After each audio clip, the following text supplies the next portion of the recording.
মায়ের দোয়া টিমের পক্ষ থেকে আপনাদেরকে জানাচ্ছি আন্তরিক শুভেচ্ছা ও অভিনন্দন। আমরা যুক্তরাষ্ট্রে খেলতে যাইনি, আমরা গিয়েছিলাম শ্বশুরবাড়িতে। শ্বশুরবাড়িতে বেশি করে খেয়ে ফেলেছি, তাই মাঠে দৌড়াতে পারেনি, হাত চালাতে পারেনি, বুঝছেন। যাই হোক, আমরা এখন বনভোজনে আছি। খুব রসালো বনভোজন, খুব সুন্দর খাবার দাবার খাচ্ছি। যাক, টাকাটা তো আমাদের জনগণের টাকা দিয়ে তারা বনভোজনে গেছে। তাই বিশ্ব পরাক্রমশালী শক্তিশালী দল, সেই দলের সাথে আমরা বেশি ব্যবধানে হারিনি, মাত্র 5 উইকেটের ব্যবধানে হেরেছি। সেটাও বড় বিষয় না, সেটা বড় হয়েছে এই দুজনকে দেখলে মনে হয় যে আপনাদের কোনো শুভযাত্রা হবে। যাক, আর উনি হলেন গিয়ে আমাদের বুঝেননি ওনার রান। এই যদি হয় দলের অবস্থা, আমরা যারা সাধারণ অনলাইন জনগণ আছি, আমরা তো এখন জনগণ হয়ে গেছি সবাই অনলাইন, কথা বলি অনলাইনে, মনে দুঃখ প্রকাশ করি অনলাইনে, স্ট্যাটাস দিয়ে অনলাইনে, মানে একে অপরকে দোষারোপ করি অনলাইনে। কোনো না কোনো ট্রেন্ডিং আমাদের মাঝে থাকে, কারণ আমরা হলাম বিনোদন জাতি, বুঝছেননি। এখন নতুন ট্রেন্ডিং চলতেছে হয়েছে গতকালকা নাকি এর আগের কালকা, মানে এর আর একদিন আগে একটা গান বেরিয়েছে, বুতা দাউদা কিলাই আলা পিরিতের শালা, বুঝলি। মানে গানটা জানো কি, বুতা দাউদা কিলাই আলা পিরিতের,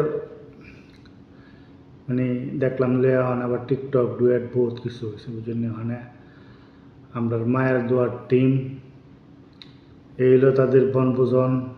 অযথা আমরা টাকাগুলি নষ্ট করি না, বুঝলি। যে হাজার হাজার কোটি টাকা নষ্ট করেন, এই হাজার হাজার কোটি টাকা দেশে কিছু করেন, দেশে যারা বেকার জনসংখ্যার চাপটা কমান, তারা কাজ করুক। আর ক্রিকেট বোর্ডে যারা আছে তাদেরকেও একটা দায়িত্ব দেন, যাতে তারাও কিছু কর্মটর্ম করে খেতে পারে। কারণ ক্রিকেট বোর্ড যদি না থাকে তাহলে তারা খাবে কি, কিছু বলার নাই।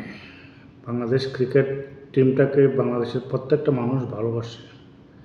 এটা একটা ইমোশনের জায়গা, সেই ইমোশনের জায়গাটাকে আপনারা এইভাবে সিনেমিনি খেলেন। চলে আয় ব্যাপার, তোরা তো চলে আয়, দেশে চলে আয় ভাই। আমরা টাকাগুলি আর বনভোজন করিস না, তারা ভাই চলে আয়, শিক্ষা সফর আর করিস না। এই খেলায় তোরা জিততে পারিস না, তোরা টার্গেট হয়েছে আগামী খেলা। তোরা আবার কেউ কেউ বলছেন যে বিশ্বকাপে আর্জেন্টিনা সৌদি আরবের লোকে হেরেছিল, যদি আমরা পরে আবার বিশ্বকাপ আনি, ভাই কিছু কর নাই তোরে আমার।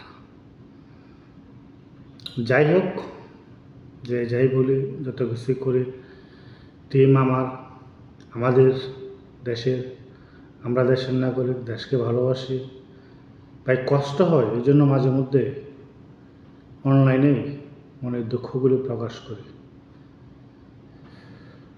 কিচ্ছু বলার নাই ভাই, করা তো করতে থাক, আমরা দেখা ছাড়া আর কিছু করার নেই। কারণ বিনোদন জাতি, আমরা হলাম বিনোদন জাতি। আমাদের টার্গেট সবসময় নেক্সট বিশ্বকাপ। আমরা বনভোজন করতে আসছি বা শিক্ষা সফরে আসছি, আমরা বনভোজন শিক্ষা সফর করে যাই। আমাদের আগামী বিশ্বকাপ, আমাদের টার্গেট আগামী বিশ্বকাপ।